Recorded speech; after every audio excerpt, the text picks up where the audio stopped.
this annual open debate today on the important... Mr. President, at the outset, let me thank you for convening this annual open debate today on the important theme of protection of civilians in armed conflict. The world is witnessing a surge in armed conflict, and the civilians continue to be victims of such conflicts. It's highly alarming to see that in 2024, as per ICRC records, the number of victims affected by armed conflict has increased, with 56,000 cases registered of missing persons alone.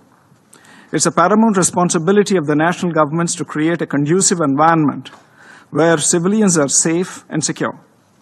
While we acknowledge the national responsibility, we should not ignore the adverse impacts of all forms of terrorism, including those emanating from across borders in today's debate on protection of civilians.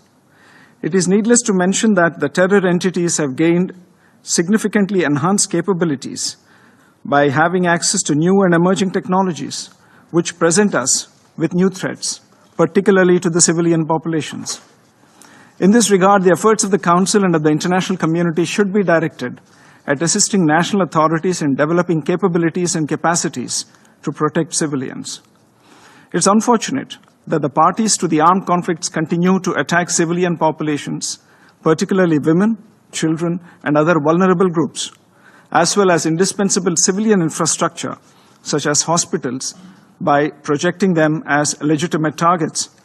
Regrettably, during armed conflicts, civilians, including women and children, are used as human shields for military operations and terrorist activities. Therefore, it is paramount that the international community resolves to take concrete actions towards the implementation of relevant Security Council resolutions that have been previously adopted. Mr. President, any attack on civilians and humanitarian workers is a grave violation of international law, in particular international humanitarian law. The existing legal framework concerning the protection of civilians cannot be overlooked.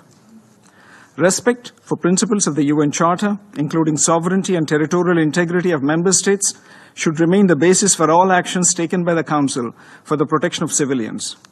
A politically motivated decision to intervene in an armed conflict situation may have devastating consequences, including to the civilian population, and therefore must be prevented. Furthermore, any intervention must be proportionate and based on credible and verified threat perception. The Council and the international community must take necessary measures to ensure effective and timely protection of civilians, including their life, dignity, and rights. The core principles of humanity, neutrality, impartiality, and independence must continue to guide the operations of all humanitarian agencies and organizations. Mr. President, I am constrained to respond to the baseless allegations of the representative of Pakistan on a number of issues. First, India has experienced decades of Pakistani-sponsored terrorist attacks across our borders. This has ranged from the horrific 26/11 attack on the city of Mumbai to the barbaric mass murder of innocent tourists in Pahalgam in April 2025. The victims of Pakistani terrorism have been predominantly civilians, since its objective has been to attack our prosperity, our progress, and our morale.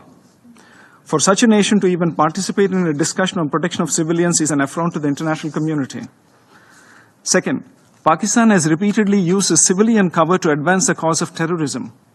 We just recently saw senior government, police, and military officials pay respects at the funeral of noted terrorists targeted by Operation Sindoor. A nation that makes no distinction between terrorists and civilians has no credentials to speak about protecting civilians. Third, earlier this month, the Pakistani army deliberately shelled our border villages, killing more than 20 civilians and injuring more than 80. There was intentional targeting of places of worship, including gurudwaras, temples, and convents, as well as medical facilities. To preach at this body after such behavior is grossly hypocritical. Let us be clear. Protection of civilians should not serve as an argument for protection of UN-designated terrorists. The international community must come together on zero tolerance for terrorism and calling out those who sponsor and defend it. In conclusion, Mr. President, my delegation reaffirms its commitment to working in close cooperation with the international community to alleviate the suffering of civilians affected by armed conflict. I thank you, Mr. President.